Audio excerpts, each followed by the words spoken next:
Yo soy el presidente del Círculo Cultural Hispanista de Madrid, tengo ese gustazo, que lo considero un deber y un placer, ¿no? Porque los placeres y deberes mal se llevan, ¿no? Y lo que quiero antes que nada es hacer una breve reseña de qué es el Círculo Cultural Hispanista de Madrid y por qué hacemos o impulsamos este tipo de actos, ¿no? Formamos parte, somos una asociación hispanista. El hispanismo, ¿qué es? El hispanismo hoy en día lo podemos definir como aquellos que impulsamos y estamos orgullosos de nuestra historia y además apostamos por un futuro donde aquello que en su día fue la hispanidad juegue un papel importante en el nuevo mundo multipolar. Entonces manejamos tanto lo que es la historia del pasado como la proyección hacia el futuro. Y el Círculo Cultural Hispanista de Madrid es una asociación, creo honestamente, que más que notable, permítanme que lo diga, que apoya precisamente esta perspectiva, ¿no? El hispanismo es algo fundamental para todos los españoles, lo tenemos que entender, porque el hispanismo es nuestra identidad. El hispanismo es aquello que nos puede llenar de orgullo y aquello además que nos puede llenar de fuerza a la hora de caminar hacia el más adelante, ¿no? Hacia el futuro. Aquello que tiene que servir para que se lo traslademos a nuestros hijos o a nuestros nietos, depende de la edad que tengamos, y a nuestros vecinos, porque hay que hacer proselitismo de la hispanidad. No hay en el mundo un país que haya hecho tanto en la historia de la humanidad que conocemos como España. Y el conjunto de la hispanidad es la civilización con diferencia más humanista. Desde el momento que la civilización hispana cayó derrotada por el nuevo poder del mundo anglosajón, el concepto del ser humano fue decayendo hasta el momento que estamos, donde el momento del ser humano postmoderno es precisamente un ser líquido, que no se sabe lo que es, ¿no? Pues no es el momento ¿no? Porque el protagonista es Norberto, pero eso empezó el día en que la hispanidad fue derrotada. Bueno, no quiero extenderme más, simplemente quiero hacer hincapié en que nos sintamos orgullosos de lo que somos, de donde venimos y que ayudemos a crear el futuro. Y hoy tenemos la suerte de tener a un primer espada que es gran conocedor de nuestra historia y además le va a dar un enfoque, honestamente creo que muy especial, ¿no? Pero eso ya lo explicará mi compañero de mesa. Yo creo que les demos un aplauso, aunque luego lo pedirán otra vez, tanto a Ricardo, que es el encargado de la editorial que tienen ustedes ahí, o por allá, no sé dónde está, de la editorial Dragón, que está haciendo una labor también fantástica con una serie de títulos que se van a convertir en emblemáticos de esta recuperación de nuestra historia. Así que yo le pido en este caso un aplauso a Ricardo y otro a Norberto.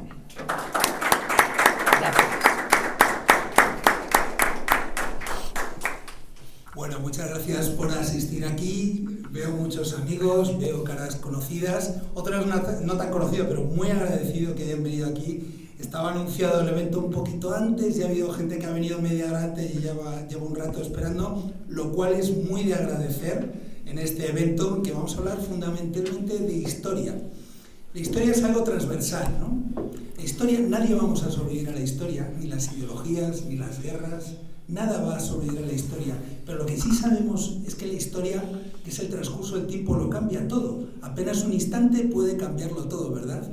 Y es sobre lo que escribimos después. Nos hemos encontrado un montón de instantes que han ido cambiando la historia, ¿no? Y es sobre lo que nuestros escritores como Norberto, como José Luis Hernández Garbi, que está aquí con nosotros, escriben. En fin, muy agradecidos primero de estar aquí con Círculo Hispanista de Madrid, yo soy miembro también de esta asociación, muy agradecido de esta reseña que ha hecho principal, ¿no? Que es, digamos, la pervivencia de la mentalidad hispana a través de la historia, ¿no? La primera globalización, no solamente como la vuelta al mundo, que se ha tratado así, sino como el propio mestizaje. El otro día estaba en unas jornadas muy interesantes que os hubiera encantado estar, seguro, ¿no? Estuve en Trujillo, que además os mandé un porrón de fotos. Es un sitio maravilloso, pero sobre todo es cuna de conquistadores. Pero no solo de conquistadores hispanos, de conquistadores mestizos. Algunos de esos palacios fueron fundados, de los que hay ahora mismo en Trujillo, que seguramente vosotros tenéis mejor noticia y mejor dato que yo, fueron fundados por la hija de Pizarro, que era un matrimonio mestizo. Quiere decir, el mestizaje fue tal desde el principio y una estrategia, y fue el primer paso para la globalización.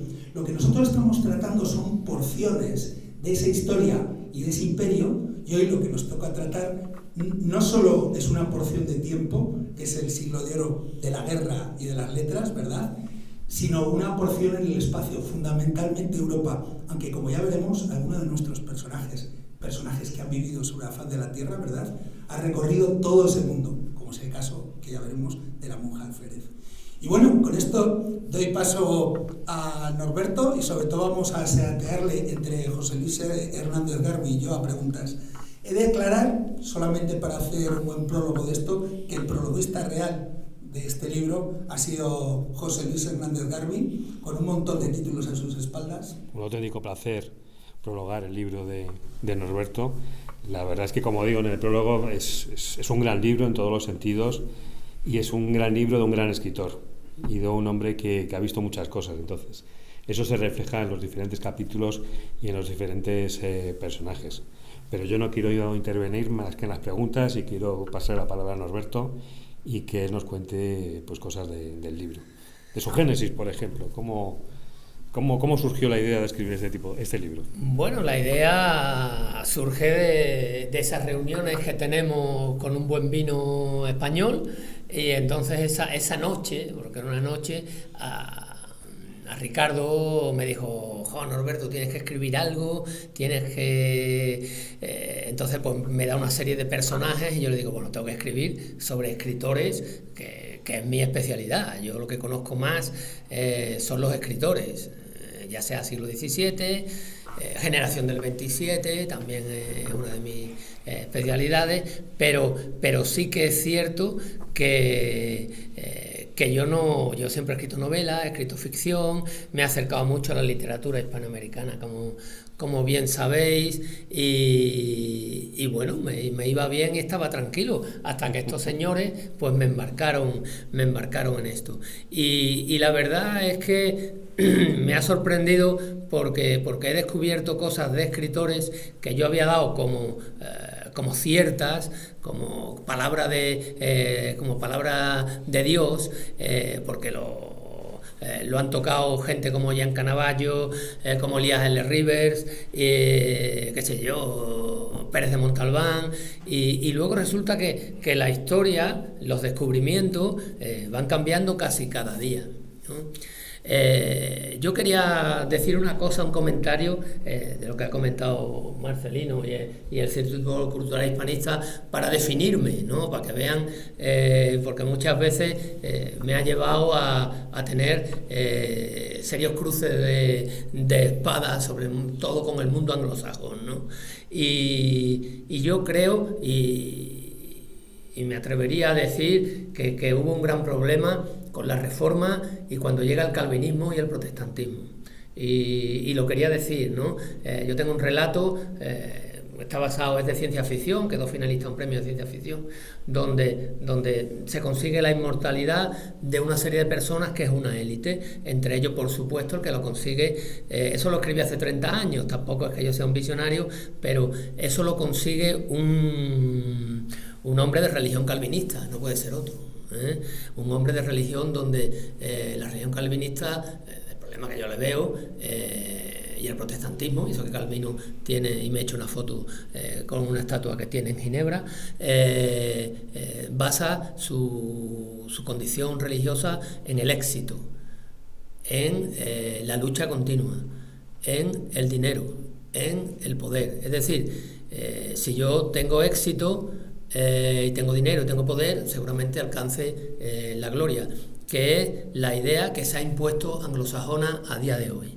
de una sociedad muy competitiva y de una sociedad que no es la nuestra, no es la hispana en absoluto.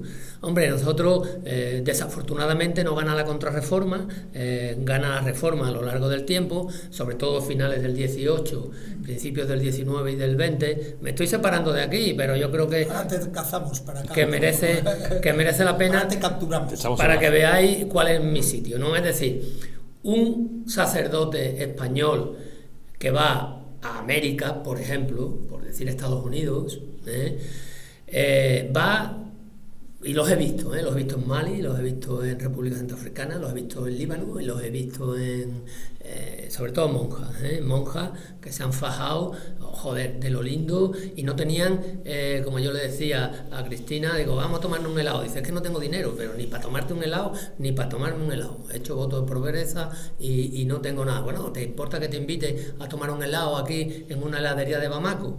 Y me dice, hombre, eso no me importa, ¿no? Entonces, el sacerdote español que va con la cruz va con lo puesto, no es suyo ni el saco que lleva puesto, ni el saco, va con lo puesto, y funda conventos, funda monasterios, enseña la religión católica al indio Jerónimo, que por cierto, a la familia de Jerónimo las matan entre norteamericanos y mexicanos en los años 70, 1870, cuando ya hacía 50 años que no era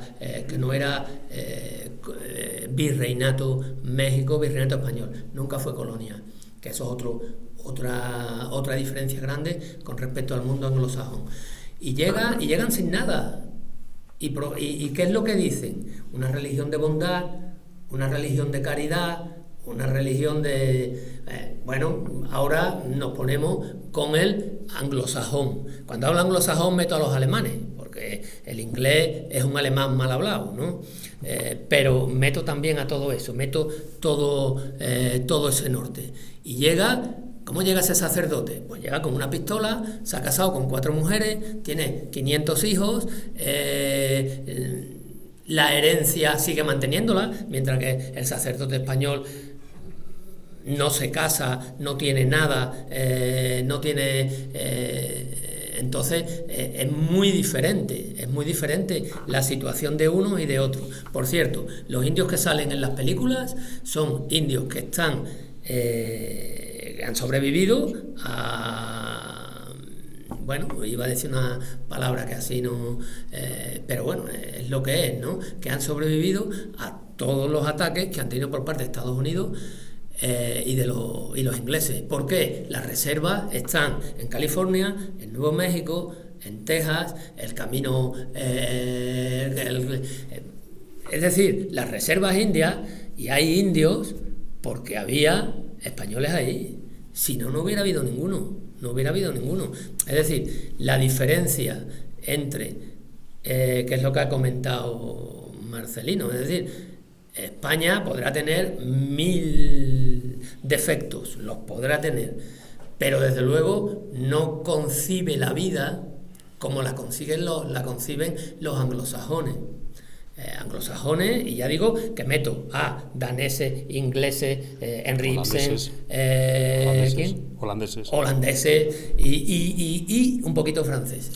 Yo hubiera dicho francés, ese gran enemigo. También. Y a ratos, como hablábamos antes de Carlos I emperador, ¿no? Les consideraba, a ratos se sorprendía cómo podían traicionarle de esa manera y pactar con los turcos. Sí. Quiere decir, al norte había una cultura distinta, una concepción del mundo, ¿no? Esa era...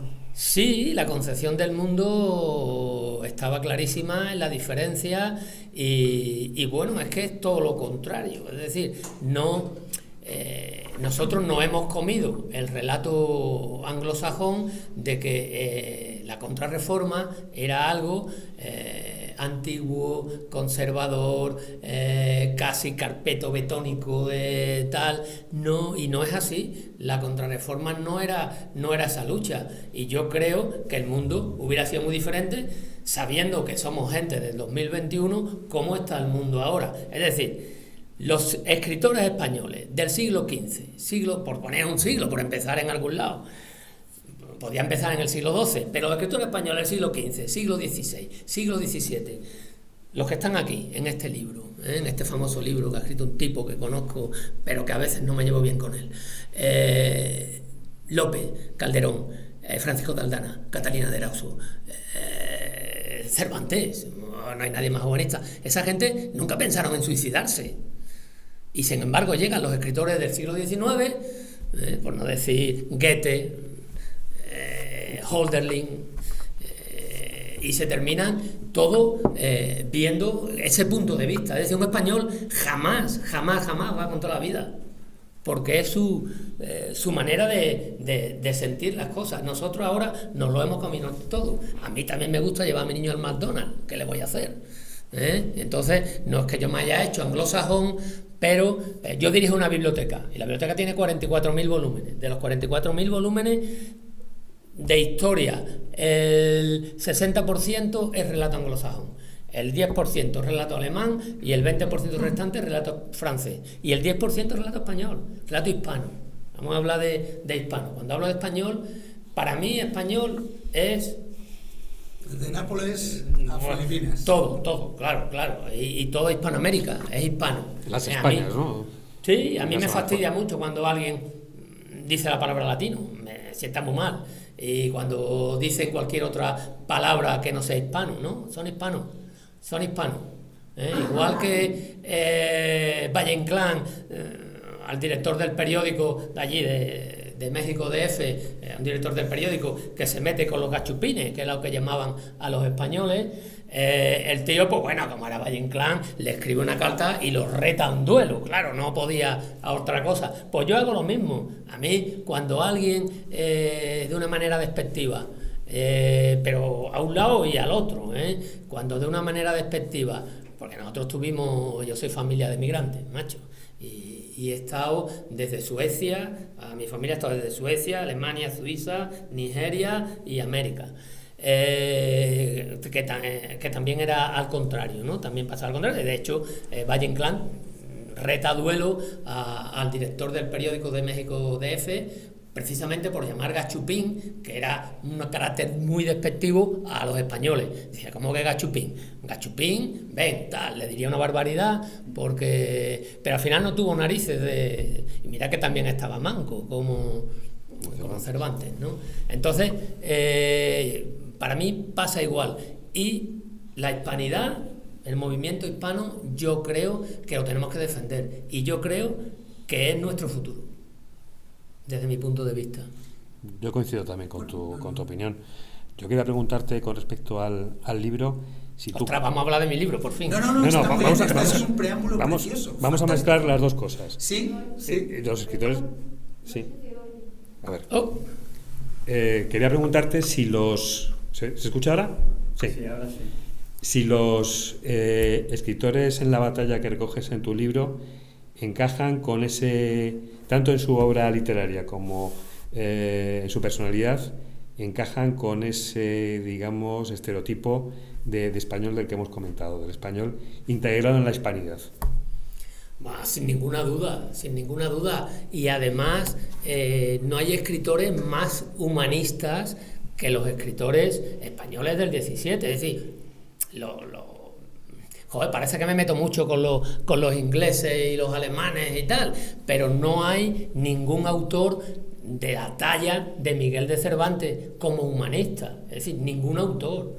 Yo siempre pongo el ejemplo con los galeotes. Es decir, cuando están los galeotes y le dice, intentan escapar, le empiezan a pegar latigazos y le dice Don Quijote, suelte a los galeotes y tal, y le dice Sancho, mi señor Don Quijote, que esa gente ha violado niños, ha matado, a tal, es lo que se merecen. Y dice, yo no hablo de lo que se lo merezcan o no, yo hablo de que están sufriendo. Eso no lo ha escrito nadie. O sea, ese sufrimiento que, por ejemplo, habla Cervantes, bueno, el mismísimo Quevedo, que Quevedo había que cogerlo y darle una paliza cada mañana, pero el mismísimo Quevedo tiene un humanismo grandísimo. López, no te cuento, lo que pasa es que López tenía el defectillo de que era tremendamente atractivo. Entonces, empieza con Elena Osorio, termina con Marta de Nevares y pasa por un... ¿Eso le viene bien? Yo creo que sí. López está muy por encima de Shakespeare, por ejemplo. Y Cervantes, por supuesto, es que el Quijote es mucho Quijote. Ya hubiera pasado la historia con novelas ejemplares. Y luego lo que hizo, vamos, ningún escritor de todo el norte de Europa y casi del sur estuvo en batalla como pudieron estar Cervantes, Lope, que se ha demostrado que embarcó en el San Juan, en la Gran Armada, Catalina de Erauso, que mató a diestro y siniestro y cogía una bandera mapuche, y que es el ejemplo claro de que una mujer con educación, con enseñanza militar y con enseñanza burocrática hace la misma labor o mejor que la de un hombre. Lo que pasa que, claro, nosotros vivimos en una sociedad que nos han creado, mi opinión, ahora me voy a meter con los griegos, que nos han creado los griegos. No vas a dejar a nadie. No voy a dejar a nadie con vida. Nadie con vida. Y una cosa que a mí quizá a la gente le llame la atención, a mí no tanto porque trato con vosotros. Y curiosamente en el cuartel general del ejército hay muchísimos artistas y escritores. Sí, sí que los hay. ¿Por qué escritores? ¿Y por qué escritores en la batalla? ¿Por qué militares? ¿Cómo se da ese fruto de escritores que a la vez van a la batalla, que tienen intereses humanistas? O sea, para la gente en lo ordinario le parece extraño, ¿no? Yo tenía una cosa clara cuando empecé este libro con un buen vino de Rioja. Me hubiera dado igual otro vino, la manzanilla de Sanlúcar también me viene bien. Tenía una cosa clara, es decir, yo estudio, y es una cosa que los españoles, digamos, y la enseñanza en España no ha hecho bien, pero no ha hecho bien en ningún régimen político, en ninguno. Bastante hemos tenido... Pero si tú eres un escritor y estás, qué sé yo, analizando, haciendo un comentario de texto y un análisis morfosintáctico de la leche del soneto 23, marchitará tu edad, marchitará tu rostro la edad ligera, y tal, no me acuerdo exactamente cómo era. Vale, pues nos ponemos a analizarlo, ¿bien? Y uno dice, vale, pero ¿qué estaba haciendo este tío mientras marchitará tu rostro el viento helado, todo lo mudará la edad ligera? Vaya tela, escribir eso. Y tal, ¿qué estaba haciendo? Coño, pues estaba luchando por su emperador en Francia y termina asaltando la Torre de Lemuy. Cuando está Cervantes, es que él escribe el Quijote muy tarde, y él empieza a escribir tarde, pero él ha escrito siempre. Cuando Cervantes está escribiendo un soneto a la muerte de la reina, ¿qué puede estar haciendo ese tío? Pues embarcando en la galera marquesa, colocada en el cuerno izquierdo de Lepanto.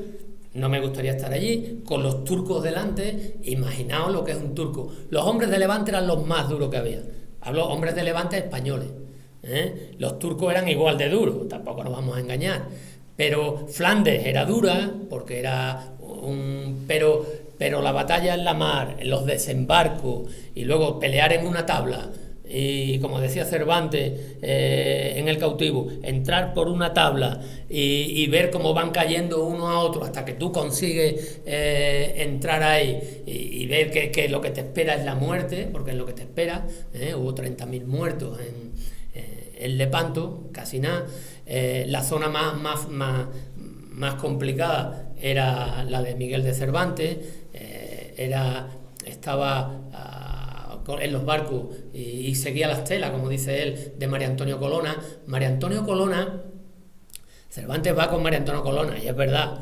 ¿Pero por qué? Porque don Juan de Austria, en las galeras venecianas y en las galeras de la Santa Sede, mete soldados de los tercios. ¿Quién se fía? Hombre, no te digo que un veneciano, ahora me voy a meter con los venecianos, pero los venecianos eran buenos marinos, pero no eran unos soldados veteranos del nivel del de los tercios. Entonces, ¿qué es lo que hace? Va metiendo dentro de las galeras gente de los tercios, en la galera marquesa. Yo no creo, como se ha escrito a lo largo de los libros, y lo escribe Jean Canavallo, que Cervantes estuviera en el esquife. En el barco, el esquife es un barco que está un poco, una barca, por si tienen que desembarcar o tienen que hacer algún asalto, que está un poco más alto. Entonces, desde ahí, perder el esquife es perder la galera. Ahí se luchan, es una lucha muy bonita, porque es una lucha es un partido de fútbol, pero donde ganan los soldados tienen que jugar, los jugadores tienen que jugar, ¿no? Pero donde gana sobre todo los generales, la táctica. Quien de verdad está siempre al quite e impide que Álvaro de Bazán tenga serios problemas que impide que Juan de Austria tenga serios problemas es Álvaro de Bazán. Álvaro de Bazán está en la reserva. Hay una parte hay una avanzada, una parte central, que es la que manda hacha en una mano, espada en la otra, don Juan de Austria, que era un jovencito, pero claro, los jovencitos de ahora no son como los de antes. Eran gente, pues bueno, joder, que cortaban manos y cabezas en una batalla naval sin ningún problema. Pero sí que Cervantes no pudo estar allí. Yo creo que Cervantes estuvo de apoyo porque era un soldado bisoño. Y un soldado bisoño no usa un arcabuz. Arriba tienen que estar los mejores. En el esquife, fogón y palo mayor. Ahí tienen que estar los mejores. Los mejores iban jugando y lo normal era entrar por el cuarto o quinto banco de galeote. Entrar por ahí, romper los cuartos o quinto bancos y a partir de ahí hacer el asalto y tomar el esquife. Por ahí no tomas el esquife, te están dando desde arriba. Y ahí está Cristiano Ronaldo, Messi, Lamine Yamal, no sé quién más. Pero Cervantes no. Cervantes no está hasta los 4 o 5 años. Luego Cervantes está 4 años en combate. 4 años. Y lleva a combatir, uno de los combates que hace, cuando desembarca en Navarino, creo que era, o La Goleta, sangrando. Y lo cuenta él. Dice, voy a tal, pero bueno, mientras me van sangrando las heridas, bueno, nosotros nos partimos una uña y necesitamos que venga un ATS, ¿no? Pues estos tíos no eran así, tenían otro tipo de mentalidad. También es verdad que no tenían antibióticos y el que cogía una enfermedad, pues se iba a ver a Dios antes de tiempo, ¿no? ¿Cuál crees que de todos los escritores de los que hablas, cuál crees que es más soldado y cuál es más literato? ¿O todos comparten 50-50? No, 50-50 no. Para mí el más soldado, el más del literato es Lope, que hace literatura de todo, ¿no? Quevedo es el más político. Quevedo es un animal político, como el duque de Osuna, y de hecho, bueno, va a la cárcel precisamente por eso, ¿no? Lo que pasa es que escribe tanto sus temas políticos como religiosos, como el mejor soneto de amor para mí, de amor, y mira que Quevedo, pues bueno, era cojo, era muy miope y tal, combatía como nadie, pero que es cerrar podrá mis ojos la postrera sombra que me llevará el blanco día. Yo creo que ese soneto nada más que lo hace alguien que se enamora y nunca es correspondido, ¿no? Pero yo creo que el verdadero soldado, el verdadero poeta, también es verdad que es un hombre que viene casi del Renacimiento, es Francisco de Aldana. Yo creo que Garcilaso también lo es. Cervantes, que claro, pero Cervantes no llega a la altura en tema militar, escribe el Quijote, escribe el Quijote. A partir de ahí ya, si escribe el Quijote, todos nos callamos, nos ponemos al suelo y rezamos donde sea. Pero Francisco de Aldana es el soldado por excelencia. Él es hijo de Antonio de Aldana, que es nada más y nada menos que el capitán que manda el castillo de San Miniato junto al río Arno en Florencia. Conde de Medici, una ciudad tan rica como Florencia en aquella época y ahora, ¿no? En aquella época le da la seguridad ¿a quién? Pues a un hombre de los tercios españoles que viene de una familia de la Reconquista. Es decir, los soldados no nacen porque sí. Es decir, un soldado, los que conocen Afganistán, un afgano, es duro como una piedra y lo han demostrado. ¿Por qué? Porque no tienen relojes, porque a lo mejor no tienen miedo, porque no les importa el paso del tiempo y porque no les importa combatir durante 60 años. ¿Qué pasaba con hombres de la Reconquista? Pues, joder, que es que venían de una Reconquista de 700 años. Es que se pasaba de padre a hijo el combate. Es que todos los pueblos tenían gente que combatían en pica, aunque nunca hubieran entrado en combate, y que iban preparándose para la Reconquista. Hablo de gente de la Reconquista. ¿Qué pasa? La Reconquista acaba en 1492 y hay un montón de gente que lleva desde el siglo VII, siglo VIII, combatiendo y luchando y con una mentalidad guerrera, que eso es fundamental. O sea, la voluntad de vencer y la mentalidad de guerrera hay que tenerla, porque si no, nos vamos al McDonald's y ya toma Coca-Cola. Eso es así, ¿no? Si no tienes una mentalidad guerrera, tardarán 10 años, vale, tardarán 20 años, vale, pero se irán. Eso va a ser así, y va a acabar, las cosas acaban siempre mal. Estoy hablando de ahora, 2021, y posiblemente sepan a qué me refiero. Como tuvimos que salir de determinados lugares.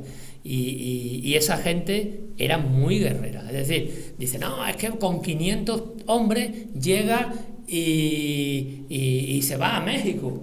Dice, bueno, tío, pero es que mira que es 500 hombres. No son 500 hombres que haya tú cogido en Sanlúcar, en no sé qué, no sé cuánto, en el año 2021. Son 500 hombres de 1500. Un tío de 1500 acaba de combatir en las Alpujarras con nada más y nada menos que con el gran capitán, con Gonzalo Fernández de Córdoba. Que no se aprende nada con él. Se aprende a cambiar la mentalidad de la guerra. Que acaba de venir de África de combatir, que acaba de venir que ha ido a Tánger, que ha ido a la toma de Túnez, que ha ido a tal, y luego cogen a esos 500 tíos, se los llevan a América. Hombre, estamos hablando de tíos que no son normales, A ver, que son solo 500, que hacen falta los zacaltecas, que hacen falta mucha gente, porque Cortés no era un gran guerrero, pero era sobre todo un gran político. Y Cortés sí que sabía, y eso que no está en el libro, pero sí que sabía. Entonces este tipo de gente son gente que lleva escribiendo toda la vida. Primero aprende latín, luego monta a caballo, luego coge una espada y luego se va a la guerra. Y 20 años después resulta que tienes a un soldado de Flandes que son los únicos que aguantan en cuadro en Rocroi. No aguantan ni los alemanes, ni los italianos, ni los tal. Aguantan los veteranos de los tercios españoles. ¿Por qué? Por su mentalidad. ¿Que ahora lo haríamos? Ostras, pues no lo sé. Espero que sí, pero no lo sé. Porque no tenemos ese bagaje. ¿Que lo hace unas ganas? Seguro. Hay otra cosa más que llama la atención del libro y que además yo insto a que lo leáis por razones comerciales, pero también porque es muy interesante saber la huella española en el norte de África, en lugares como Tombuctú. Y es algo, además, en lo que tú en un momento dado te explayas muy a gusto y muy bien documentado, porque es algo que conoces desde haber estado pisando el terreno, pero también desde el corazón, de alguna manera, desde el corazón del soldado, ¿no? Yo quiero mucho a Mali, he estado allí en el 2014, 2019, 2020, 2022 y 2023. Y la verdad es que es otra razón por lo que somos españoles. Es decir, uno se va a la curva del Níger y hay una etnia que se llama Arma. Arma es una palabra bastante española, que son de los armas. Puede venir, hay varias teorías, pero bueno, yo me quedaría porque la primera vez que se escuchó el sonido de la pólvora allí, lo llevaron españoles. Entiéndanme, españoles, o sea, un tío de Granada, como es Saheli, que tiene que huir de Granada después de la rebelión alfaquí, porque bueno, también entre ellos no se llevaban muy allá, como ahora, los suníes, los chiíes, pues antes era igual, que si los alfaquíes, que si los almorávides, que si los almohades, pues bueno, entre ellos tampoco se llevan bien. Y entonces hay una rebelión. Escribe un libro que está basado en el mito de la caverna y, por ejemplo, Saheli tiene que huye de allí. ¿Y dónde va? Al faro del mundo, que todo el mundo lo conocía, que es Tombuctú.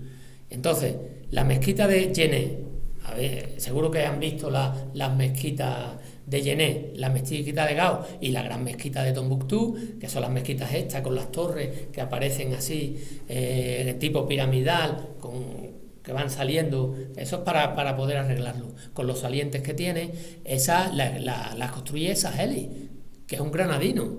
Que muchas veces hay gente que me dice, no hombre, pero no era español. Digo, hombre, ¿por qué no va a ser español? Si su familia lleva 8 siglos aquí y está en Granada y tiene una mentalidad española. Es como Ibn Arabi, ¿no? Ibn Arabi, yo soy intendente y mi patrona es Santa Teresa, y yo he leído bastante a Santa Teresa ahí en Ávila. Y Santa Teresa y San Juan, pues bueno, son dos grandes místicos, pero Ibn Arabi también lo es que es de Murcia, es que es árabe, bueno, ¿y qué? Es de Murcia. Entonces en Tombuctú hay dos grandes detalles. Una es la etnia Arma y otra es la gran biblioteca de Cati, que tengo la suerte de conocer a su director, Ismael Diadé Aidara, que es el presidente del Fondo Cati, un sabio, hablas con él y es un sabio.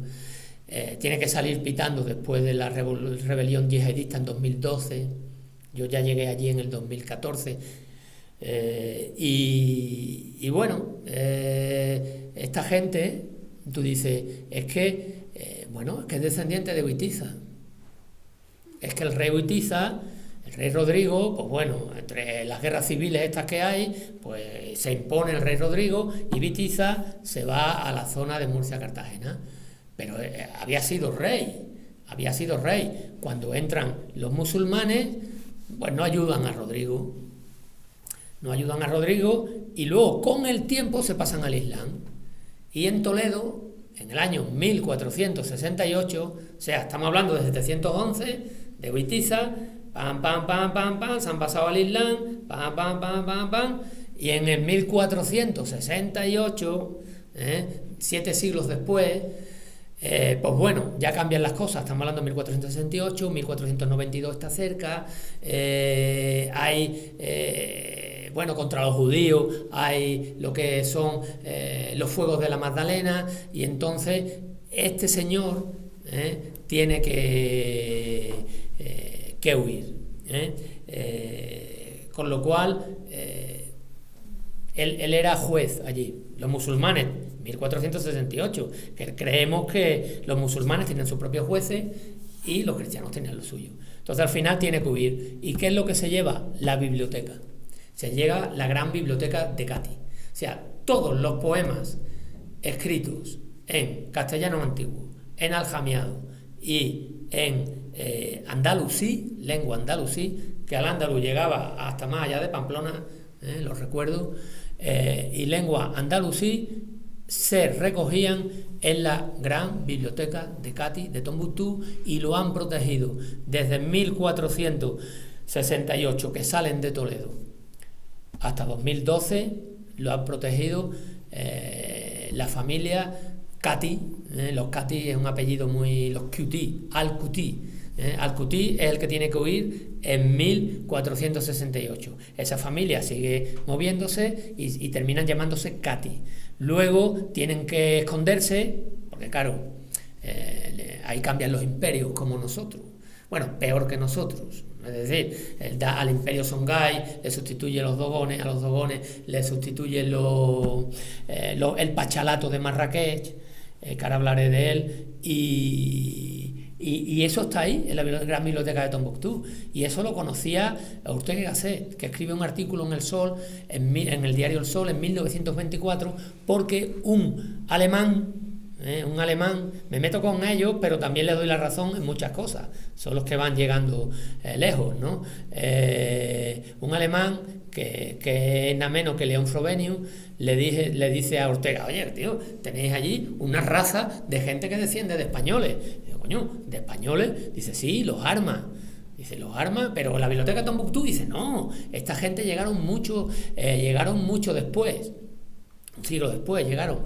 Entonces la lengua, los Armas no provienen de los Cati. Los Cati van por un lado, son la gran riqueza cultural nuestra y andalusí, porque el poeta José Ángel Valente, Juan Gotisolo, se encargaron de crear allí un centro de literatura andalusí apoyando al Fondo Cati, y ya me gustaría que pudieran escuchar a Ismael Díaz de Aidara, y algún día a ver si tenemos la suerte de que me lo pueda traer. Tienes un libro con un maravilloso prólogo de Ismael. Tengo un libro, sí, se llama Diario de un bueno, viajero. no puedo decir nada. Sí, se llama Diario de un viajero de Bamako a Tombuctú, pero no puedo decir nada porque no estoy autorizado a decir que me fui a Tombuctú. No, y es cierto, estoy en ello, el prólogo es maravilloso y el epílogo me lo está haciendo Ismaila Samba Traoré, que Ismaila Samba Traoré es el editor, como él, de La Sahelien. También son gente que cuida de los poetas, cuida de tal. Cuando yo voy a verlo, voy a su casa. Bueno, si compran el libro sabrán lo que es la etnia Armas muy bien y dónde sale. Voy a su casa, es que me gusta contarlo porque tenemos una idea equivocada. Y lo digo en serio, aunque tenemos una idea equivocada. Yo voy a casa de Ismaila, le digo a mi profesor de Bambara y de francés, que es Adama Junior, que era profesor allí en una escuela en Culicoro, y le digo, oye tío, necesito conocer poetas. Y me dice, pues espérate, porque yo conozco en la Universidad de Bamako y tal, yo estudié allí. Y digo, estupendo. Y entonces me dice, te he concertado una cita con Ismaila Samba Traoré. Ismael Díaz de Aidara es el de la biblioteca de Tombuctú y Ismaila Samba vive en Bamako. Entonces voy a verlo. Todo el mundo allí tiene un tío, todo el mundo que tiene algo que perder. Tiene a 2 personas con 2 Kalashnikov en la puerta, tal, ¿no? Entonces tú entras, no te sorprende. Yo voy con mi arma, de la etnia Arma, yo entonces era de la etnia Arma. Llevan un arma, los de la etnia Arma suelen llevar un arma blanca, son gente valiente, arma blanca. Y llego a su casa y entro y tal, entonces estoy con él, el tío, otro sabio, me empieza a hablar de Amadeu Ampateba, me empieza a hablar de los cuentos, de los lejanos cuentos de Mali. Bueno, eran entonces ellos hablan del imperio Songhai, ¿no? Me empieza a hablar de todos los relatos preciosos, como hay un relato donde un rey joven muere su padre y el rey joven decide que tienen que acabar con todos los ancianos de la tribu. Que ya sabéis que allí cuando muere un anciano se quema una biblioteca, ¿no? Pues explica de una manera muy gráfica lo que ocurriría si no cuidan a esos ancianos, que saben que te van a decir que esta rama de baobá se puede comer y hervida te sirve para el estómago y que esta rama de karité te sirve para la cara y tal. Todas esas cosas y esos relatos te los van contando. En vez de tener una tradición como no es nosotros tan escrita, ellos tienen una tradición oral. Total, que voy a verlo, lo cuelgo en internet mucho más tarde, porque yo no cuelgo las cosas cuando voy a los sitios, sino cuelgo a los meses, y lo primero que me sale un tipo es decir, hombre, no le conteste porque no entro nunca en dinámica en redes sociales, ¿no? Pero hombre, ¿cómo se puede ir a visitar a un poeta con armas? Claro, lleva armado hasta los dientes, una pistola, el no sé qué, el no sé cuánto. Hombre, mi pensamiento es que depende de dónde esté el poeta, es que depende de dónde esté. Bueno, pues Ismaila Samba Traoré, estoy en el Mercadona de Paseo de La Habana. Voy a contar esta anécdota porque no la he contado nunca, salvo a mis allegados. Estoy y estamos con un carro así de grande, y estoy yo pasando el carro y tal, y entonces llega un chico con pinta maliense, senegalés o tal y cual, y entonces le dice, cóbrame que me voy. Y le dice el cobrador, el chico de la caja, el cajero, le dice, espérate porque estoy a medio carro y no tal. Y entonces tuvo una actitud muy mala, ¿no? Entonces yo lo vi con una actitud mala, me sacaba como todos los malienses, tal, seguramente tendría un pecho más duro que que la leche, pues yo he jugado al fútbol con ellos, decía, a mí no me entréis, porque yo tengo ya una edad, chicos, y tal y cual, y vosotros sois puñeteras tablas, ¿no? Entonces me respetaban. Total, que llego allí y me dice el tío, le digo, mira, espérate, no pasa nada, no hay ningún problema, si quieres yo te lo paso, no, porque no sé qué, tal y cual. Me señala y ellos tienen a muy mal el que tú lo señales, ¿no? Lo señales con el dedo. Igual que ellos hacen así y yo les dije, oye, no hagáis así, que para nosotros hacernos así es una cosa. Dice, pues aquí no. Y dice, aquí me acabas de señalar. Y digo, bueno, está bien, ya me corto el dedo de la mano y ya no te señalo. Y le digo, hombre, no me señales. No te he señalado, tal. Entonces ya entramos en una discusión, el cajero me dijo, bueno, déjelo, caballero, váyase y tal, yo termino aquí y ya tal. Total, que me fui y cuando salgo, este tío viene detrás y me dice, oiga, le digo, dígame, ¿qué quiere? Y tal y cual. Y me empieza a hablar y le digo, ¿eres de Mali? O dice, soy de Mali. Y digo, ¿de dónde eres de Mali? Digo, de Culicoro. Me dice, de Culicoro. Digo, joder, si he vivido un año allí. Digo, vosotros no sois así. Y me dice, le pido perdón y tal y cual. Digo, ¿conoce al profesor Adama Junior Traoré? Y me dice, ¿Adama Junior? Sí. Y le dije, ¿y tú sabes quién es mi padre? Porque ahí te adoptan. Cuando tú vas allí, hay una persona que dice, tú eres mi hermano menor y aquí te cuido yo. Y tal. Y le digo, ¿sabes quién me ha adoptado a mí? ¿Quién es mi padre? ¿Quién es mi hermano? Y me dice, no. Y le digo, Ismaila Samba Traoré. Y va el tío y se pone de rodillas, me hace así, tal, digo, no, levántate, ay, por favor, perdón, Ismaila Samba Traoré, y tal. Y digo, vosotros no sois así, o sea, vosotros os dan una educación que ni nosotros la damos. Y luego tendrás tus problemas, todo el mundo tiene tus problemas, unos son yihadistas, luego te secuestran, luego tal, luego cual, pero lo que es la educación, lo que es el trabajo y lo que es el tal, yo creo que sinceramente que hay que darle una oportunidad, una oportunidad como me la dieron a mí. En un banco, un banco de sacar dinero. Tuve un problema, entonces tenía que ir con un talón que me había dado un tío que no, en un banco no me lo dieron, otro tampoco, entonces me fui a tomar viento la leche de lejos. Y dije, yo esto lo tengo que cobrar, macho, porque no voy a ponerlo yo, y tal y cual, me lo hubiera puesto yo, porque ya no había otra más. Entonces cogí el talón ese, en un banco me dijeron que no, el Banco Central también, Fatoumata Cani tampoco, el otro tal, total, que llego al banco ese, tenéis que ver lo que es el banco, todo tierra, total, una cápsula ahí donde había una mujer, trabajan mucho las mujeres allí, muchísimo.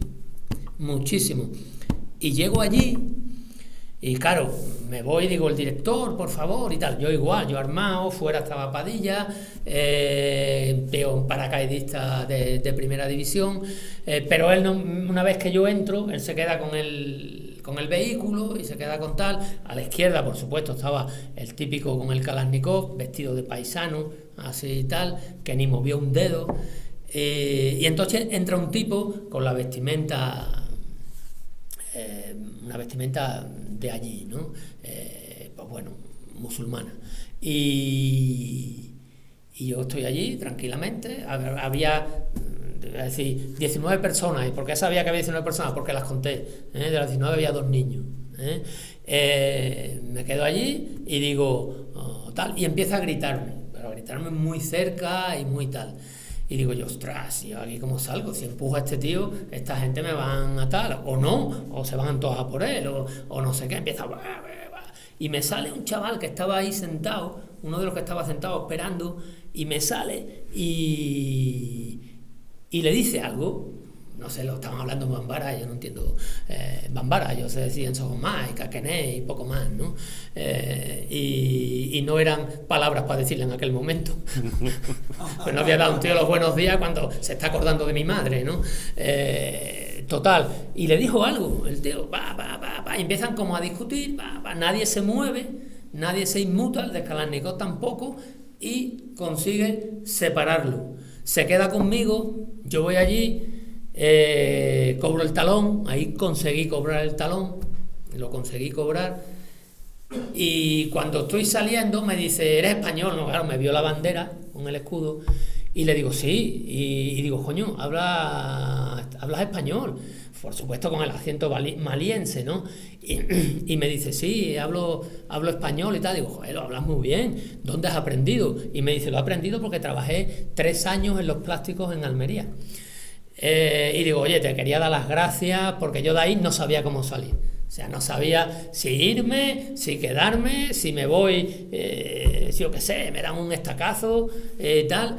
Y le digo, te quería dar las gracias, joder, si vuelves a España o a trabajar o tal. Y le pregunté y le dije, bueno, ¿por qué? Ya digo que mi padre estuvo en Suecia trabajando en Göteborg mucho tiempo. Y le pregunté, bueno, ¿y por qué volviste? Y dice, bueno, porque, joder, hay que volver, hice dinero y he montado aquí una pequeña empresa y tal y cual. Lo que pasa es que, claro, montar una empresa sin seguridad, sin tranquilidad, sin tal, vamos, montar una empresa sin la Guardia Civil es muy jodido. Entonces, el problema que hay allí es eso, que lo tienes que hacer en sitios muy seguros, claro. Y ese es el problema que hay ahora mismo, problema de seguridad gorda. Y ya no cuento nada más porque me había enrollado con mi vida. No, pero está muy bien porque nos hacemos a la idea de lo que es un escritor en la batalla hoy en día. Es decir, hay escritores y artistas que están en el ejército español en diferentes puntos donde hay conflicto, en ocasiones bajo fuego artillero, en otras ocasiones simplemente con la presión de las tribus tuaregs o incluso de los rusos, y estáis ahí.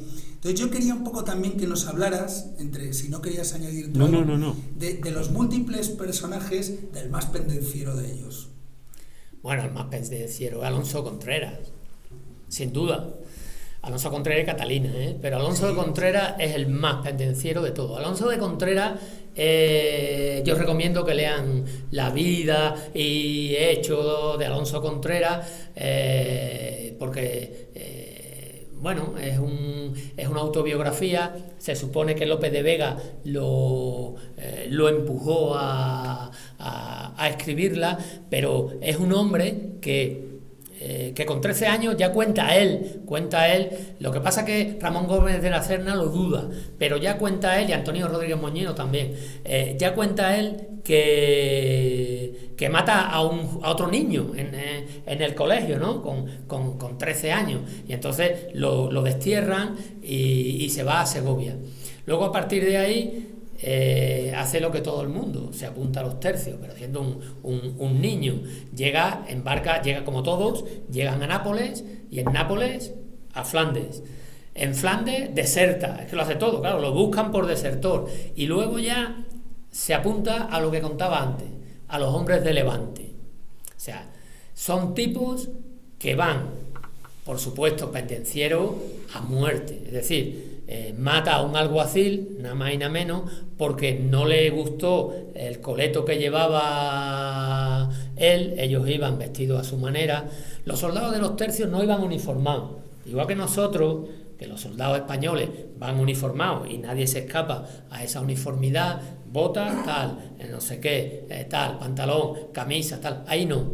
Los capitanes de los tercios pensaban que no tenían que llevar uniformes. Entonces ellos iban, si tenían dinero se compraban un gorro con plumas, tal y cual, y los podías ver de cualquier manera, ¿no? Si no tenían dinero, pues habían vendido el gorro, ¿qué le vamos a hacer? Pero trabajaban así, y entonces no tenían. Y él luego se hace hombre de Levante, pelea contra el pirata, los hombres del pirata Raleigh, el famoso de la oreja, que llega hasta la reina de Inglaterra, la oreja. Combate en la toma de la Goleta, combate en Turquía, de Huella, voy a decir un número, lo que pasa que es un número muy típico, entonces no hay que cogerlo entre comillas, que son 300, es lo que pone él, de Huella a 300 turcos. Cuando hablo turco de 1600, entendamos, no, de Huella a 300 turcos. Bueno, luego decide hacerse ermitaño, Pero claro, como esta gente son así, pues como que no le va mucho. Pues como que no le va mucho, y entonces lo declaran y lo capturan como cabecilla de una revuelta morisca, porque se encuentran muchas armas en la ermita, donde estaba de ermitaño, que se va al Moncayo. Y bueno, el uso de la espada, la figura, uno lee la vida de Alonso de Contreras, y es el capitán Alatriste. Es donde está, hay muchas imágenes fotográficas que tú sacas de él. Era una espada a sueldo, era igual, no es capitán nunca. Bueno, es capitán porque se lo gana con la espada, porque es el único que queda ahí y lo mandan capitán de los tercios. Como a la monja alférez, la hacen alférez y le dan el empleo de alférez cuando durante la batalla mueren su alférez, que van a recuperar una bandera contra un guerrero mapuche en las guerras araucanas. Catalina de Erauso es la primera mujer, primer hombre o primera persona que atraviesa en solitario los Andes. Estamos hablando de una persona de 1600, bueno, ella dice que nace en 1590, 1594 hay otra, bueno, no está muy claro la época de su nacimiento, pero de principios del 17, porque ahora nos vamos a la nieve y llevamos una ropa, ostras, que no tiene color, con un tío del 17, pues atraviesa los Andes. Y llega y luego vuelve otra vez. Y claro, cuando vuelve, pues bueno, se encuentra el nuevo Cid, que es un tío que medía 2 metros, ella mide unos 50, medía 2 metros y tenía una fuerza espectacular, y no había quien le tosiera allí en Cusco, porque iba en una banda, era una banda de 10, 12, y jugando a las cartas, pues que a Catalina le gustaba jugar a las cartas como a todo buen soldado que se preciara de aquel momento. Jugando a las cartas llega el Cid, el nuevo Cid, el bestia le quita, ella gana y coge el dinero de la mesa del centro y se lo quita. Nadie se mueve porque sabe que se juega en la vida, nadie se mueve, y ella ahí está vestida de hombre, está vestida de hombre. Porque si no, no hubiera podido combatir. No, está vestida de hombre. Se llama Alonso de Quesada, creo. Tiene un nombre se pone un nombre muy tal. Y entonces juegan otra mano, el tío sigue por ahí con sus amigos, su cerveza o lo que bebieran entonces, su vino, y vuelve a ganar ella, y la mano que vuelve a ganar ella, o sea, el tío sigue quitando el dinero, pero ella vuelve a ganar una mano. Ya ha cogido la daga, cuando mete la mano el Cid, pues en un movimiento rápido con la daga, se la clava en la mesa. Los amigos del Cid se van a por ella se levanta, saca su espada, este sigue con la mano clavada ahí, que le debía de doler un poco, y con los tres con los que está peleando nadie se mueve, porque todos están acojonados, menos ella, nadie se mueve, sale para afuera y combate con los tres. Este se quita la mano y se va por ella. Ella está combatiendo con los tres, con la suerte de que pasan 2 vizcaínos. Ella nace en San Sebastián, está en un convento en San Sebastián, que la meten en un convento muy, muy, muy joven, y ella habla vascuence, habla vasco. Y entonces ella empieza a hablar en vasco, los otros le escuchan, bueno, diría barbaridades, porque me imagino que les diría barbaridades, los otros le escuchan y acuden en su ayuda. Entonces se entrenan los tres, los tres vizcaínos, ahí a muerte, ¿no? Sale el nuevo Cid, el bestia, sale para afuera, se ha quitado el puñal en una mano, espada en la otra, y se va por ella. La hiere, tiene 3 heridas, una de ellas en la espalda, y la casi la dan, ella se tumba, no sabemos si se hace la muerta o no, es lo que pone la autobiografía, que es lo que estoy hablando yo. O sea, es contado por ella, yo creo que por ella, porque también surgen dudas. y cae al suelo. Los otros se van y están junto a la iglesia, allí en Cusco, junto a la iglesia, allí parados. Ella coge, con un odio de estos que tenía que tener una voluntad de hierro, se levanta herida y se va otra vez a por el tío. Y el tío le dice, el nuevo Cid, dicen que le dice, está escrito, perro, sigues con vida. Entonces se levanta y va por él. Ella dice que cuesta mucha dificultad porque lo pincha, pero claro, van acorazados. Ella escribe que va como una tortuga, acorazado como una tortuga. No tal, entonces ¿dónde va? Donde van todos, siempre. Y donde hay que ir siempre, cuando uno lleva el chaleco antibala, el antifragmento y tal. O inglés, o cara, ojo, cuello, boca o tal. Porque por aquí tenían muchas dificultades. Entonces tiene la suerte de que le dan la ingle. Ella dice que entra hacia abajo y le coge la parte baja del estómago. Desde abajo, arriba, también es verdad que uno medía 2 metros y ella medía unos 50. De abajo a arriba y le coge la parte de abajo y consigue matarlo. Consigue matarlo y se refugia a Sagrado. Ella se había refugiado ya a Sagrado 3 veces. 3 veces y tarda 7 meses o 8, bueno, aquí tarda 1 año en recuperarse de las heridas. Y entonces la llevan ante el obispo de Huamanga. Y el obispo de Huamanga, como ya había matado, es que ella era así, ¿no? ¿Qué vamos a hacer? Era una chica impulsiva. Como había matado a un alférez del rey, pues estaba en busca y captura. Entonces le dice, oye, mira, va a ser difícil, estás acogido a Sagrado, pues la llevan, ella no va sola, ella ya llega un momento cuando tiene la suerte de matar a este pollo, los otros ya, los vizcaínos se han hecho cargo, o ha llegado más gente, empieza a llegar gente, eso sí es verdad, empieza a llegar gente, y los dos, es un detalle que es importante para la gente del barroco. Los dos están muriéndose, los dos me han matado a diestro y siniestro. O sea, yo cojo aquí, hago así, mato aquí a todo el mundo, no lo voy a hacer, mato aquí a todo el mundo, luego alguien me mata y después de haber hecho esa escabechina, ¿qué es lo que pido? Que venga un sacerdote. Y entonces los dos piden un sacerdote, el Cid y tal. Y tú dices, eso es un hombre y una mujer del barroco. Eso es algo que no hace nadie ahora. Entonces la llevan a Sagrado y es donde le dicen, mira, te van a ahorcar seguro. Te has cargado se llamaba Rafael de Dávila, creo, a un alférez del rey y Alonso de Guzmán, creo que era. Te queda la horca. Y entonces la tía solamente tiene una manera de salvarse, que es la primera vez, bueno, hay 2 veces que cuenta que es mujer. Una vez es secreto confesión cuando está muriendo, dice soy mujer, pero da casualidad de que no muere, de que se salva. Y entonces, pero el cura no dice nada. El cura que le ha tomado la confesión, cuando está medio muerta, pues, mira, que Dios te acoja en su seno, yo te perdono los 2.500 muertos que lleva a tus espaldas, que es una cosa buena que tenían los hombres del barroco. Y entonces dice, no, ya no te salva nadie, es que ya no te salva nadie, te has curado de las heridas. Y dice, bueno, es que tengo que comentarle una cosa, monseñor. Dice, ¿qué? Dice, que soy mujer. Dice, ¿cómo?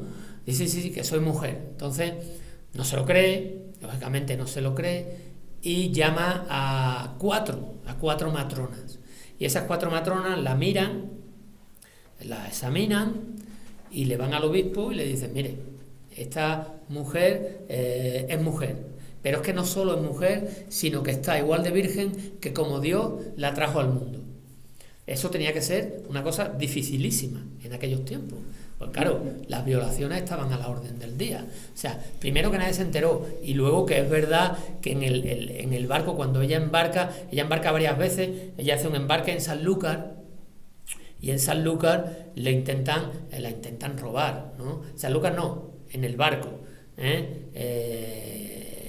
ella embarca con otro vizcaíno. Los vizcaínos tenían buenos puestos, y eran todos hidalgos, los vizcaínos. Pues bueno, eso ha ido yendo hasta a través del tiempo y así estamos. Entonces No creo que te quiere decir algo. No, que me estaba gustando mucho, pero sobre todo hay una cosa que a mí me encanta, que aparece en el libro, y es lo global del personaje. Ese personaje viaja a lo largo del mundo, y a lo mejor, para tener una idea de cómo eran los soldados de aquella época, a lo mejor el mejor ejemplo es que cuentes lo que viajaba esta señora. Esta señora no dijo, pues me voy a Cuzco y ahí me quedo. Que Cuzco, como ya has dicho, tenía iglesia, había soldados del rey, era perfectamente un sitio equiparable de manera distinta a Sevilla. O mejor, porque además era la España más actualizada. México, Mendoza, eran ciudades que podían equipararse tranquilamente, vamos, con más asfaltado, con más, bueno, donde estaba el oro de México está en México y el oro del Perú está en el Perú. Eso no cabe duda, porque no se hubiera podido hacer todo lo que hicieron. Es decir, no hay catedrales del 17, del 18, del 19 en Estados Unidos. No las hay. Porque no las hay. Y ni las habrá, claro. Este era un personaje global, pero me gustaría que contaras, ya para terminar, un poco esa globalidad de estos escritores que eran hombres y mujeres que viajaban de uno al otro lado del mundo, y que hay unas cuantas anécdotas. Si quieres, cuéntanos un par de ellas. Sí. Y si quieres, luego ya procedemos un poco a la firma de libros y charla, preguntas. Yo lo que me digáis, si queréis preguntar cualquier cosa. Pero, hombre, Catalina de Erauso, es que son todos, es que son todos los miles de leguas, entonces, que se hacían. O sea, cuando uno dice, es que vas a salir de tu zona de confort. Bueno, es que sale de la zona de confort, y yo, si no llevo la tarjeta del banco en el bolsillo, un poquito de dinero en metálico, un no sé qué, y el teléfono de mi padre, no me hubiera movido de Sanlúcar. Entonces, esta gente no era así. O sea, por supuesto, Catalina de Erauso se escapa del convento, no puede ser de otra manera. Se escapa del convento, salta una tapia, pero roba una llave, que es la llave de la puerta primera, y luego salta la tapia. La persiguen, por supuesto, porque los familiares dicen, hombre, ¿dónde va esta niña que se fuga? Pues se fuga con 16 años. Además hace un traje de hombre, ¿no? Quiero recordar. Sí, ella se cambia allí, se pela entera, y las mujeres solamente tenían dos posibilidades entonces para poder... iba a decir realizarse, ¿no? Uno se realiza también en familia y también se realiza, pero bueno, las mujeres escritoras que tenemos en este siglo, Sor Juana Inés de la Cruz, Santa Teresa de Jesús, son todas monjas, o se han vestido de hombres. O han heredado el poder, hablo de Barreto o hablo de tal, han heredado el poder del almirante que acaba de morir, como doña Jimena hereda el poder del Cid y aguanta 2 años el reino de Valencia, que no es poco, doña Jimena tenía que ser una tía impresionante. Y entonces esta mujer se escapa, va a Valladolid, sirve allí a un hombre, el hombre yo creo que intenta propasarse, según dice él, se fuga, vuelve a servir otra vez, pues no sabía hacer otra cosa, era una niña, trabaja de mozo y al final llega a Sanlúcar. ¿Por qué llega a Sanlúcar? Porque Sanlúcar es la puerta de América. O sea, desde que Colón en 1492 sale el Puerto Palo, Sanlúcar sale el tercer viaje, 1498. A partir la vuelta al mundo es de 1519, sale de Sanlúcar y llega a Sanlúcar. Ella embarca en Sanlúcar, se va para allá, en su zona de confort intentan robarla, porque eran aquellos tiempos, es decir, un chaval joven, pues coño, a lo mejor también te quiere amar un hombre, no solamente una mujer, y pondría el caso de Cervantes, pero Cervantes... yo creo que ahí se deja entrever lo que pudo pasar. Allí va a América, embarca, pues llega hasta una zona cercana a Venezuela, pero cercana con la Guayana, y ahí pues ya empieza su vida, tiene que sobrevivir, se ha llevado para vivir 1 año, le ha robado a Esteban, al capitán de la nave que la está llevando, le roba 500 escudos, que dicen que es lo suficiente para vivir 1 año. Entonces, pues bueno, coño, ¿qué quieres que te diga? Pues va tirando, ¿no? Va tirando y son los tiempos. Hombre, que si la cogen, la cuelgan del palo mayor, ya sabes a lo que... o te cortan una mano, como que Cervantes escapó a Nápoles con el cardenal Acquaviva porque le iban a cortar una mano por haber apuñalado a Antonio de Segura, un alarife del rey, porque esta gente eran así. Y de ahí llega a Cartagena de India, pero es que también combate en la mar. O sea, Catalina de Araoz combate en la mar. Se va, se enrola después de matar a una persona, claro. ¿Qué es lo que hace todo el mundo? Pues se va a la legión extranjera. A la legión, donde nada importa tu pasado ni tu tal. Como sabemos dónde vas a ir al RIF, colega, pues ya sabes que vas a la legión. ¿Y allí qué te vas? Y sigue luchas araucanas, combates y luego va a México, claro. Ella muere en México. Pero de ahí el obispo de Huamanga la manda para España. Va a ver al rey, porque le dice al rey, oye, que todas las tierras de Chile, yo he estado en el regimiento, en el tercio, no recuerdo el nombre, pero bueno, lo pueden leer ahí. He estado en ese tercio hemos combatido que no veas. Ella en su canuto lleva como llevaba Cervantes, donde había combatido, que lo tienen que leer porque ahí aparece. Y ha combatido que cualquiera que lo ve dice, pero macho, esta gente era así, esta gente era de esa pasta. Y es lo que contaba antes, ninguno piensa en suicidarse. Ninguno piensa en que la vida... nadie le dijo a Catalina de Araoz, Catalina, ¿eres feliz? Dijo, ¿cómo que sí soy feliz? Te voy a dar 10 puñaladas que no veas. No, es que la mentalidad barroca, la mentalidad de la contrarreforma, la mentalidad de la religión de entonces, de los jesuitas, de los franciscanos. Imaginaos un franciscano en California. La mentalidad de los dominicos, que Cervantes, su enemigo a muerte es un dominico, un blanco de paz. Y por eso tiene que hacer la información de Argel diciendo que ni se ha dado durante 5 años a la homosexualidad ni ha practicado el Islam. Eso era fundamental porque él quería volver, claro, que está a punto de no volver, está a punto de que se lo lleven a Constantinopla. Y se hubiera jodido España porque hubiéramos perdido el Quijote. Y el Quijote es inigualable. O sea, ya pueden decir lo que quieran, quien sea, que el Quijote es inigualable. Pero o sea, te paro ahí. ¿Cómo se escribió el Quijote, para empezar? Que fue una polémica que además ha estado en redes y menudo lío y todos diciendo, pero hombre, ¿cómo dices eso? Y me han querido tirar ladrillos por la calle, me han dicho, ¿pero dónde sacas a este teniente coronel? Trinchera infinita, las trincheras ocultas. La mayoría de la gente me abraza por la calle diciendo, qué suerte tienes, tío, de tener a Norberto a tu lado. Claro, porque me dice, no, porque el Quijote, que está escrito en un castellano y tal, entonces yo le digo, vamos a ver, el Quijote inicialmente está escrito en árabe. Y me dice Javier, a ver, explica eso de que está escrito en árabe. Y entonces, pues bueno, la verdad que no me dio tiempo a explicarlo bien y a partir de ahí surgió toda la polémica, ¿no? Pero ¿cómo que está escrito en árabe? Bueno, pues está escrito en árabe, sí señor, el Quijote está escrito en árabe, pero sin ninguna duda, árabe aljamiado, es decir, eran alfabeto árabe, pero palabras castellanas, Y claro, ya coincidió ahí, me dice, pero bueno, ¿sabía árabe Cervantes? Y digo, por supuesto que sabía árabe Cervantes. Cervantes era la leche. O sea, Cervantes tenía que tener un talento estratosférico. O sea, 1200 refranes, proverbios y tal, sin tener la Wikipedia, eso nada más que lo hace Cervantes.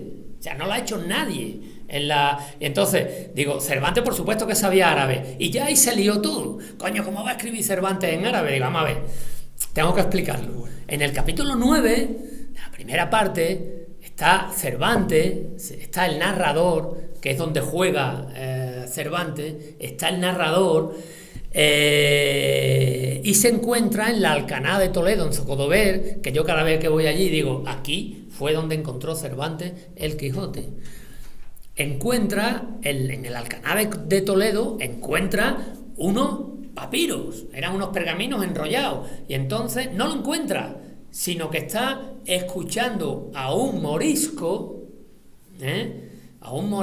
ya ven el siglo que es, a un morisco riéndose, Dice, joder, se reía a carcajadas el tío y tal. Entonces le pregunto, oye, ¿esto qué es? Y le dice, bueno, esto es tal. Y dice, ¿me lo puedes traducir? Y le traduce la primera frase.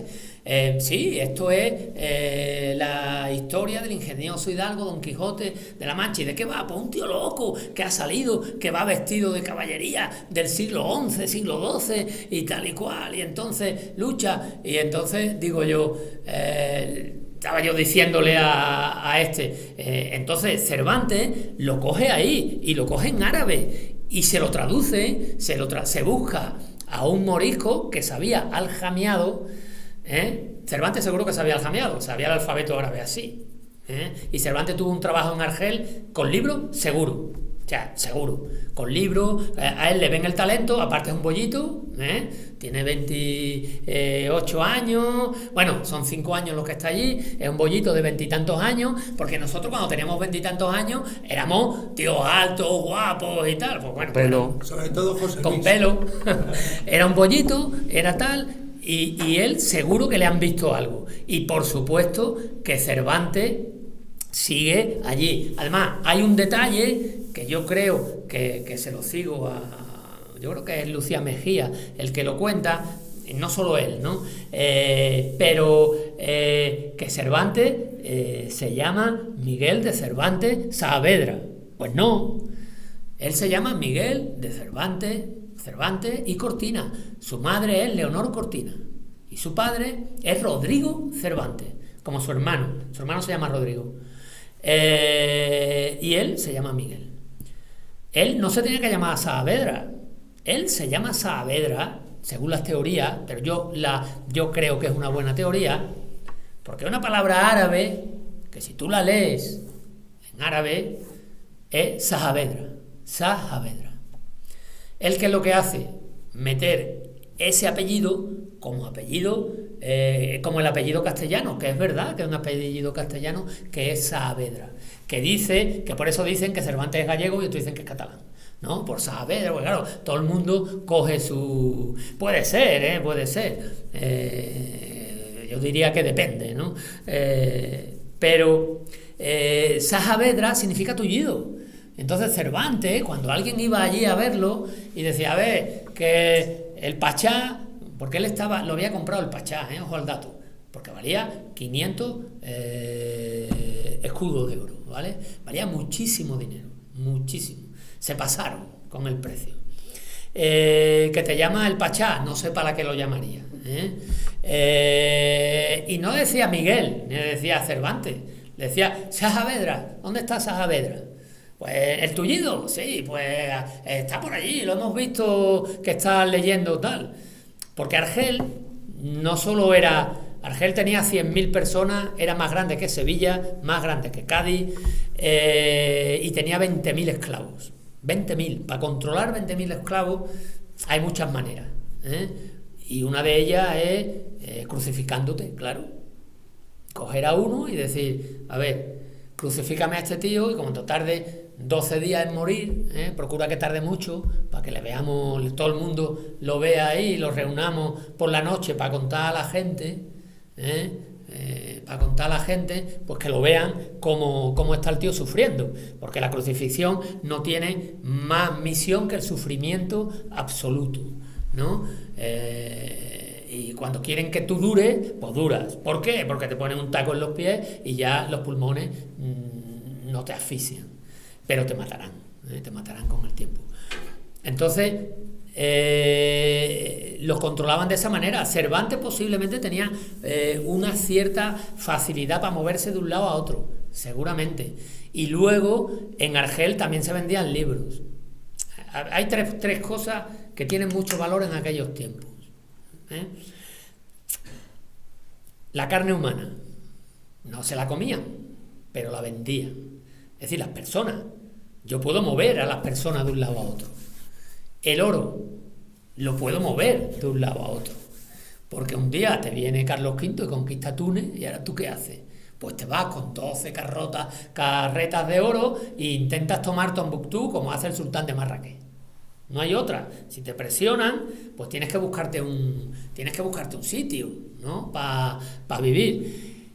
He dicho las personas, la carne humana, que es lo que hacían en Argel y en Constantinopla, el oro, y luego había otra cosa muy valiosa, que son los libros, que pasaba igual. Cuando la biblioteca Tombuctú llega hasta Tombuctú desde Toledo, es porque tiene muchísimo valor los libros que lleva Al-Qutí.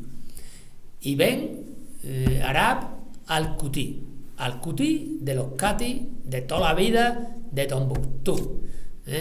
Ojalá pudiéramos ir a Tombuctú tranquilamente y ver aquello, y ver el Níger, y ir a Bamako, y que nos lo expliquen mis amigos de allí, porque es una pasada. Es una pasada la sabiduría que allí hay. Pero bueno, entonces esos libros valen dinero. Es decir, cuando Marco Antonio toma Pérgamo, se lleva a su biblioteca, y el gran regalo que le hace a Cleopatra son los 30.000 volúmenes de la biblioteca de Pérgamo. ¿Por qué? Porque tiene mucho valor. La reina Palmira, cuando toma Alejandría, a sus mercenarios que no saben leer,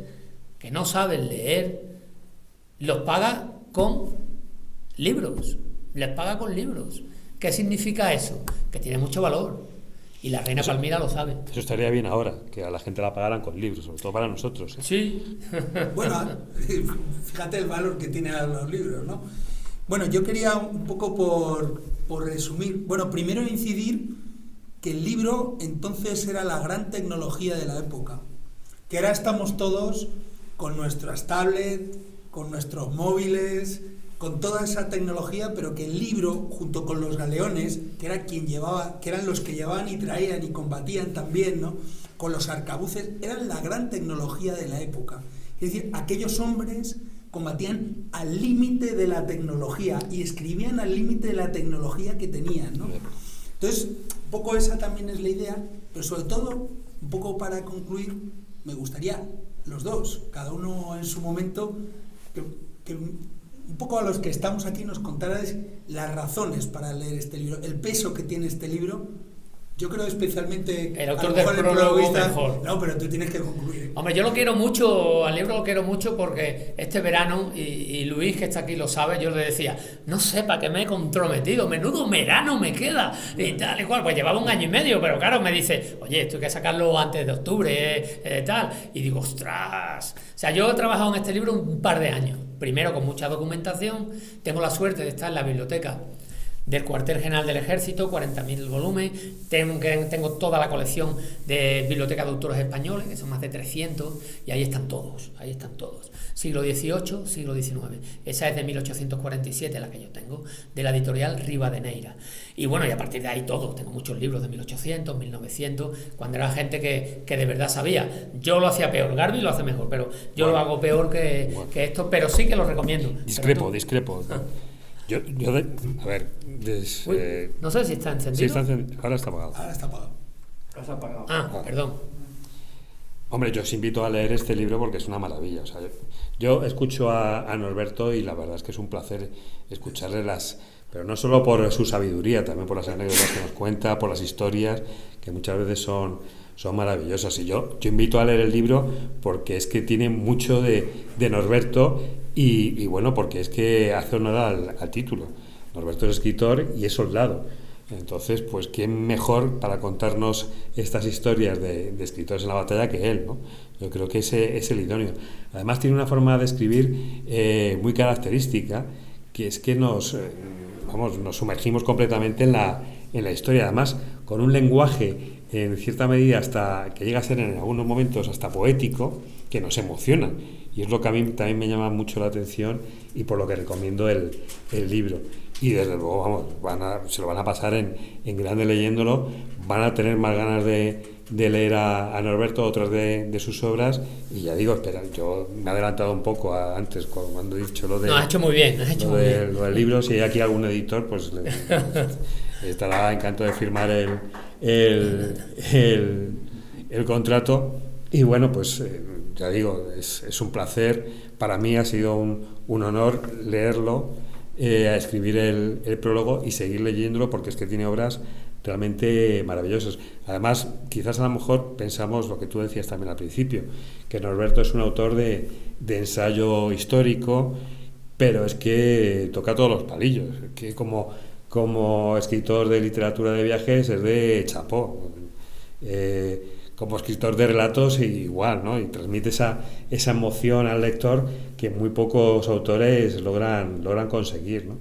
Y bueno, pues es una delicia además escucharle, estar con él, aprender con él, y con este libro, pues eso, además de divertirnos, de envolvernos en esa calidad literaria de la que él es un maestro, pues lo vamos a pasar también muy bien y vamos a descubrir cosas que no conocíamos de estos escritores de los que muchas veces hemos oído hablar, pero luego realmente no conocemos la intrahistoria que hay detrás de cada uno de ellos. Así que ya estáis comprándolo, pero vamos, ya, corriendo.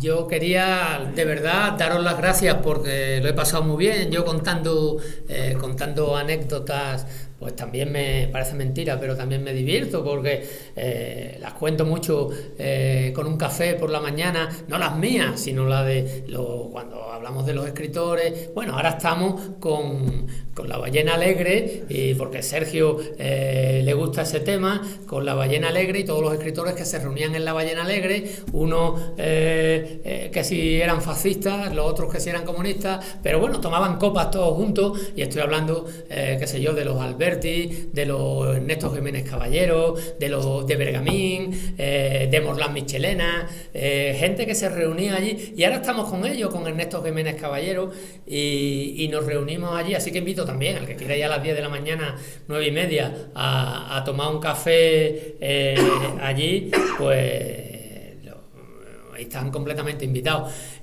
Yo quería daros las gracias, y luego cosas que yo creo que este libro tiene, que es que te haces una idea de cómo puede cambiar el relato. Garcilaso no era el caballero fiel al emperador ni nada. Él empezó, como toda su familia, siendo comunero. Luego ya, cuando las cosas no van bien, porque los Lazos de la Vega, sobre todo su padre, pues bueno, maneja muy bien andar entre aguas, porque eran unos tiempos muy conflictivos, unos tiempos conflictivos que vive Garcilaso, y al final pues termina muriendo por el emperador, y eso que lucha, que está luchando contra él como comunero. Luego en Esquivia se cambia de mando, le dan una lanzada en la boca, otra flechazo en la boca, se la dan, debía ser muy guapo porque todo el mundo le daba en la boca. No sé, era el Brad Pitt. O hablaba mucho también. Bueno, de todas maneras tenía que ser guapo, guapo, también es que era un gran caballero. Era un tipo que tocaba el laúd, que montaba muy bien a caballo, que sabía poesía, y que claro, yo creo que una mujer, a mí me viene Garcilaso y me cuenta los sonetos, tanto que de Rosa y Azucena, y yo, ostras, yo me deshago, ¿no? Y si encima es alto, rubio y tal, pues ¿qué le vamos a hacer, macho? Él cuenta en su testamento diversas aventuras, y en una de ellas le da dinero, deja bastante dinero a una chica de un pueblo de Badajoz. Y es de un pueblo de Badajoz porque él está allí, los padres tienen tierras allí, y él está allí, y lo deja en el testamento diciendo: bueno, denle este dinero porque es una mujer que me dio sus favores, no merecía el trato como caballero que era, ¿no?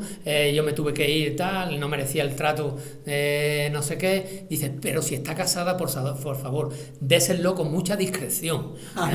Dice el tío, y lo dejan en el testamento. Suponía, me imagino yo, que el testamento no le iba a leer nadie, pero lo hemos leído todos. Entonces, pues como eso, aparecen ya Garcilaso es comunero, pues termina luchando por el rey, porque bueno, es la época. Cervantes no es muchas veces lo que parece en la información de Madrid, porque la información de Madrid es totalmente interesada. Yo dudo que lo colocara en el esquife, yo dudo que Diego de Urbina le dijera: hombre, capitán de los tercios no te va a decir vete para abajo, no te preocupes, el mismo día de la batalla.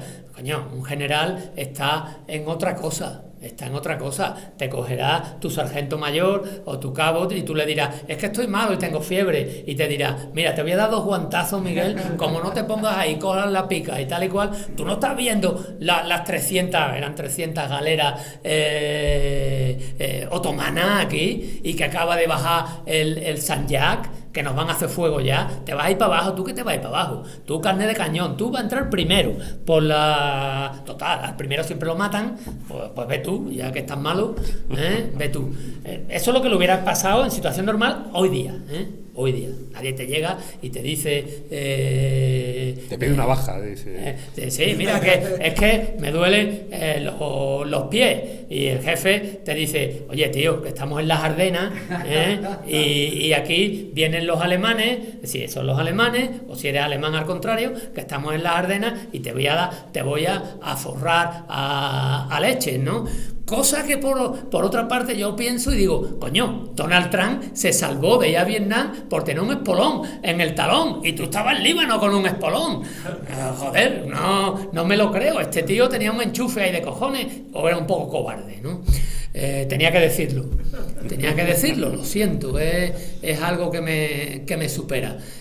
Yo creo que las dos cosas, tenía el espolón y era un poco cobarde, porque si no, uno se va al esquife y le pegan 1 aquí, 2 aquí, y 4 años después todavía está sangrando y queda de puta madre.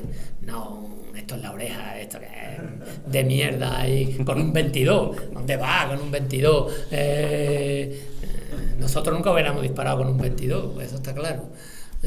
Entonces no sé qué contar porque me estoy metiendo en un charco. Ya no, porque de cojones. Ahora viene algo muy importante, y es, si alguien quiere hacer preguntas porque le haya interesado, y luego por supuesto viene la firma de los libros, y luego a los que queden por aquí invitaré a algún vino que otro aquí al lado. Lo que queráis. Curiosamente en un sitio que está regentado por unos iraníes. Me parece pero perfecto. Muy modernos, modernosos. Así que...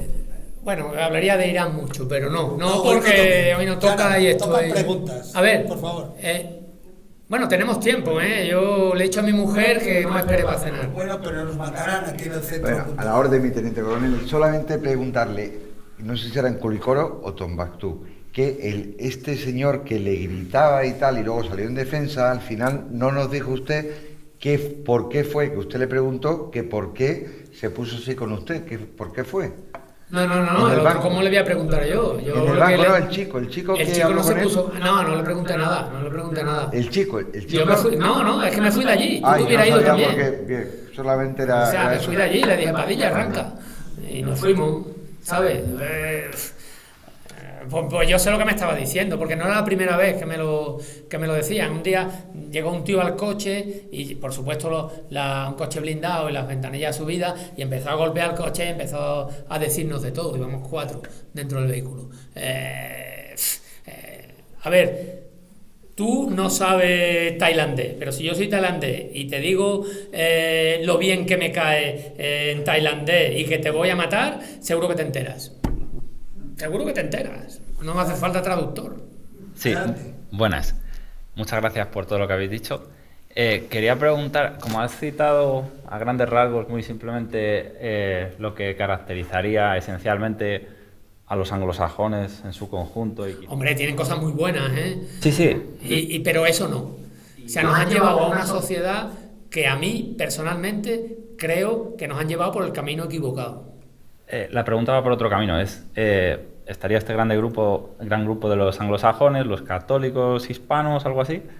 Y si tienes alguna opinión de qué caracterizaría, si es que son grupos como tal, los musulmanes y los chinos, por decir como dos grandes grupos también alternativos a estos otros.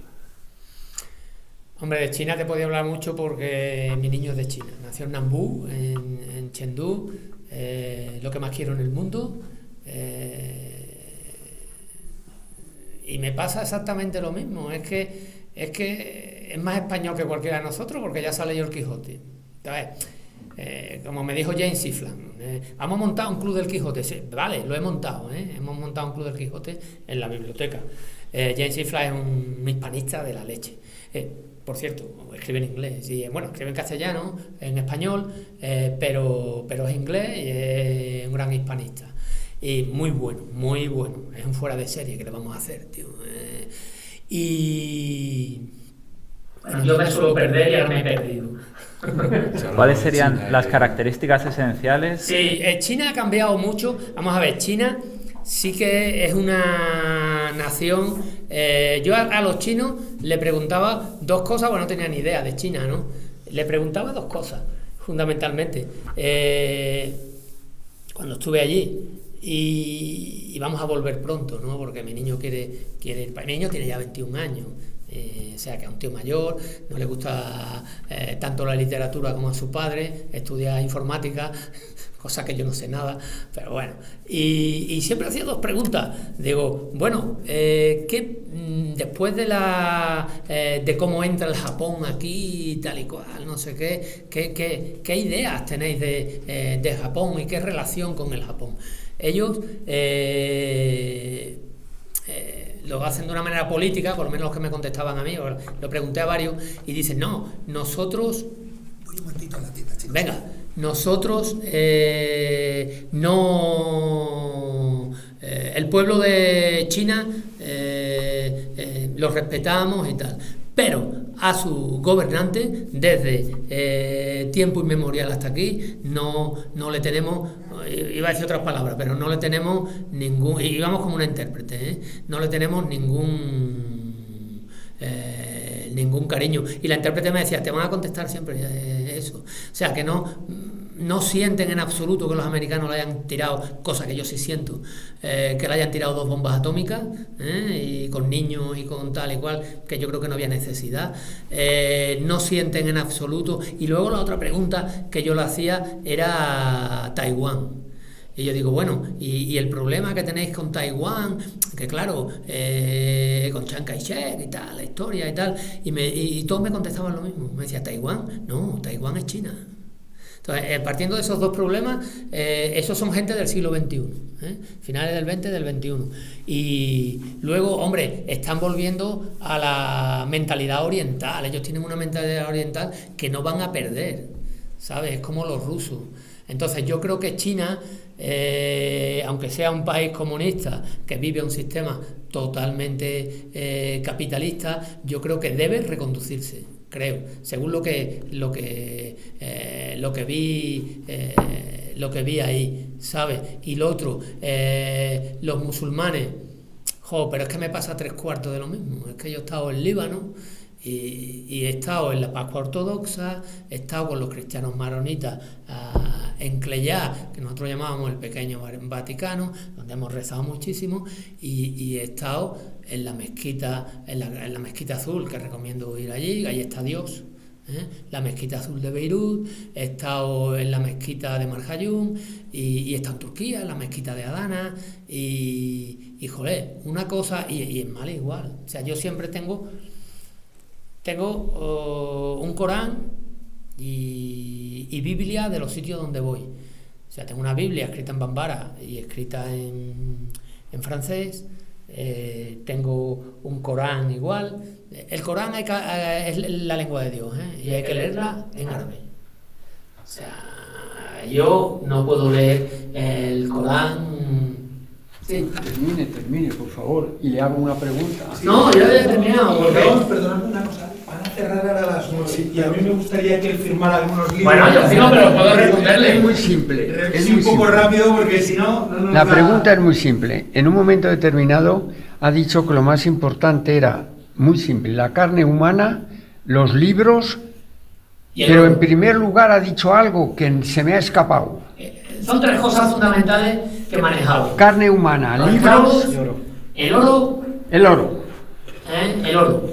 Es que... He terminado, vale. Enhorabuena por todo ese almacén en la cabeza que tiene, no solamente por leído, oído y estudiado, sino viajado y vivido, que se dice pronto. Bueno, muchas gracias.